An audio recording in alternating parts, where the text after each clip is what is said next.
Look to my coming at the light of the fifth day. At dawn, look to the east. Happy Father's Day, folks. Let's get the obvious out of the way. I don't think anybody, can dispute the fact that this episode was outstanding. It was amazing. I'll get to that later on. It was just such a great episode for various reasons. That being said, oh my. Book readers, I can already foresee the rage fit that book readers, and by the way, I'm a book reader myself, haven't read the entire series, but I have read the third book. Book readers are going to be absolutely pissed. Now, the reason, I'm not going to spoil it, but let's just say that there was a cliffhanger that they could have used to end the season, and they didn't use it. Now, not only are people going to be pissed about that, people who read the books, but this creates a huge problem, and I'm going to tell you why. HBO, you just spoiled it anyway, because this is what I mean. Book readers know what was supposed to happen in this season finale. Most of it did happen. One thing didn't happen, one huge thing didn't happen, but they know, and they're going to complain that it didn't happen. And then show watchers, people who don't read the books, won't understand why people are complaining unless they're spoiled. So you just guaranteed that people are going to be like, wait, why are you upset? It was a great finale. No, because of this and this and this. So that just created a whole lot of internet conflict right there. That being said, I'm about to go Arya Stark fanboy all over this shit. So somebody, if I'm getting a little bit excited, it's because I think Arya, this episode, in my opinion, belongs to Arya. She made the episode for me. Tywin's death is a close second, but Arya was just all over this. So, but before I get into that, thematically speaking, this episode is called The Children, not just for the obvious reason of the person who helped Bran and his group out, but because this episode does deal with children. I mean, you have Arya, that's like, one of the Stark's children, Bran's group. Then you have Dany dealing with her dragons. She is the mother. The dragons are her children in a sense.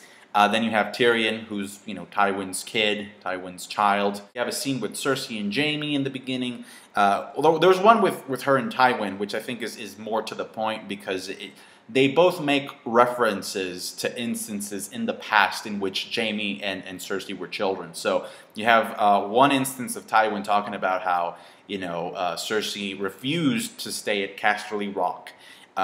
Because she wanted to be with her brother. And then you have Cersei making a reference to a time in which they were taking a bath, her and Jaime, and that's when they initially began noticing each other. So, thematically, the episode is really strong. Because of that, however, I think the episode could have been that much better. It was outstanding. But to push it over the top with that final shot that book readers everywhere thought that they were going to end with, and it would have worked so well with the episode because it contrasts with Tywin's death so well. Jon's section, I thought, worked really, really well. I'm sure a lot of Stannis fanboys are just, waving their flags because last episode I heard that a lot of people felt robbed that they didn't show Stannis arriving.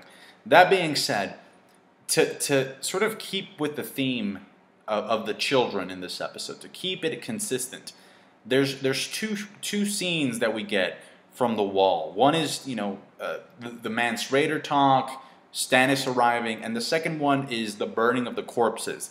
Personally, I would have substituted the burning of the corpses with a Sansa scene, just to have the Stark children, with the exception of Rickon, which we haven't seen at all this season, in one episode. And just to get an update on Littlefinger, because he's always up to interesting things. Dany scene, the part that I liked the most was the first guy. The first guy that came in and said, I need to be a slave. I need you to permit me to go back to my old master. Now here's the thing. It's a very realistic thing, especially for old people. If you have a system, even if the system is based on oppression, you still have to function within that system as a human being. And so, as that happens, human beings sometimes, not always, but we tend to forge identities out of the system that we inhabit. So it's a very realistic problem, the fact that this old man says, out of slavery, I mean, I'm having an identity crisis out of the system. I need you to permit me to go back. We kind of see the same thing when it comes to Tywin, right? In the beginning of the episode when Cersei straight up tells him, like, there's some incest going on between me and Jaime. And so, you know, his normal reaction is to negate that, to be like, nope, you're lying. Shut up. No, this is not part of the system. This doesn't conform to my mental structure that I've been accustomed to, right? So you negate that, and then by the end too, he doesn't believe that Tyrion would you know, kill him while he's taking a shit. That doesn't enter his scope of what reality is to him. Same thing with his mentality about Shae. What do you mean you love her? You can't love a whore. That doesn't compute. And ultimately, that's what gets him shot. So, you know, Tywin was one of my favorite characters. You know, say what you want about him, but you know, I think he was one of the best players of the game. He got shit done.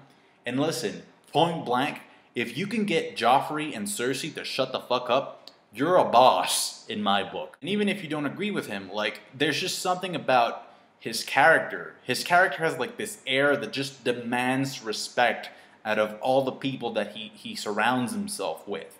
So, and those people exist in the real world. I mean, I'm pretty sure you've seen those people that just, even if you disagree with them, you're like, no, this guy you respect, because, you know, he's full of conviction. That being said, though, his biggest flaw was, simply put, that he just shouldn't have been a father. Then we get into something that's problematic, because if he had not been a father, we wouldn't have gotten Tyrion. And Tyrion, for what I've seen, is one of the most beloved characters in the entire show. That being said, you know, I think I'm also kind of glad that he went out, like, at this moment, because people like that, like, you can tell he was never going to believe that Joffrey was a product of incest. So people that can't function mentally after learning the truth, they end up dying, both figuratively and literally, because their mentality can't cope with the truth of what's happening underneath their noses. I'm kind of wondering if, you know, the shock of learning about Jaime and Cersei's relationship eventually kind of pushed him mentally to start sleeping with Shae. Because Tywin didn't strike me as the kind of man that would you know, wanna or need a whore for that matter. That being said, Shae being killed, I know it was painful for Tyrion, but good riddance, bro. Going back to Dany very, very quickly, the scene where she's caging two of her dragons, I think that scene went on for a little bit too long. And knowing how much CGI costs, I mean, oh my god, I don't even want to know, you know, how big of a chunk up from the budget that was. And so I know they tried to make it emotional with the music, which by the way was really good, but I felt like it could have been shorter. The transition for that scene worked really well because we see Dany crying, and then we cut to Aemon Targaryen talking in Castle Black. So both Targaryens, you know, serve as a link. Bran's sequence, I felt it asked more questions that it answered, but the cinematography in that was just amazing. Like that shot of the tree with the sun in the background, you know, and then the fight scene, just great stuff. And I don't think it's a secret that Tyrion is being shipped over to Essos. I think that's pretty obvious at this point because we know Varys does not only have contacts in Essos, but he's from there. Which brings me to Arya, who is also on her way to Essos, more specifically Braavos, Valar Morghulis. And you know, the thing that made the episode for me was definitely that final scene between her and the Hound. Obviously, the fight with Brienne was very well choreographed, everything was on point, and even the dialogue prior to the fight was great. A lot of profanity from the Hound, really funny profanity, because that's just the way that he talks.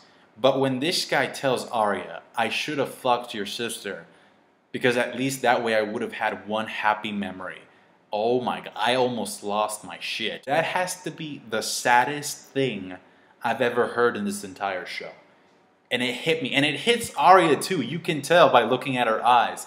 So much so, in fact, that even though she's been saying that this guy is on her killing list, she spares him. And I think that's one of the fundamental things that sets the Stark children apart from everyone else, with the exception of Tyrion maybe. What makes the scene so great, and really powerful for me at least, is that even before that, like, he blatantly admitted to the fact that he was watching over her. It started being about silver and a ransom, right?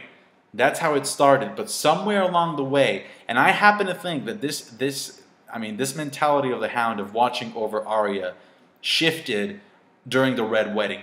When he knocked her out so that she wouldn't go into the room where the slaughter was happening, I think that's when he realized, okay, this is not just about fucking, like, that you actually care about another human being. And he didn't just function as a protector for Arya, he also functioned as a teacher.